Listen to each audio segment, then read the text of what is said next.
Bratislavou dnes prešiel avizovaný megapochod trnavských futbalových fanúšikov. Tí prišli do hlavného mesta na zápas ich tímu s bratislavskou Artmediou Petržalka. Na pochode sa zúčastnilo asi 1500 fanúšikov trnavského Spartaka.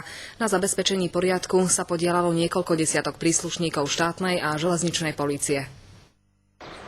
Fanúšikov trnavského Spartaka doviezol na hlavnú stanicu špeciálny vlak niečo po 12. hodine. Tu potom čakali na príchod ďalších skupín. Za ten čas sa zabávali skandovaním a spievaním trnavských chorálov. Policajti nenechali nič na náhodu. Na príchod asi 1500 fanúšikov dozeralo niekoľko desiatok ťažkoodencov. Príslušníci železničnej polície a pripravení boli aj kukláči. Budeme slušní určite. Budú sa kričať chorály určite, spievať. Niečo určite bude. Dohadovalo sa. My sme slušní ľudia.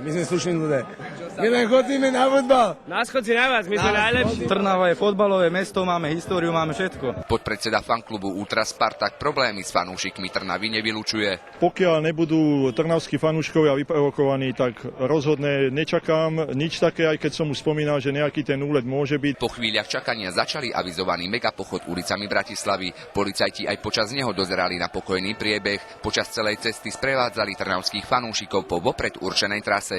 Asi po hodine dorazili Ultra Spartak na štadión Artmedie.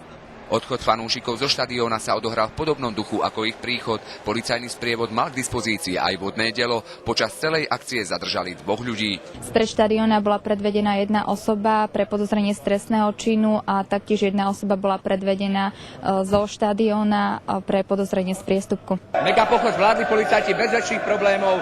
Špeciálny vlak z Bratislavy odprevadili o pol hodinu skôr, ako bolo plánované.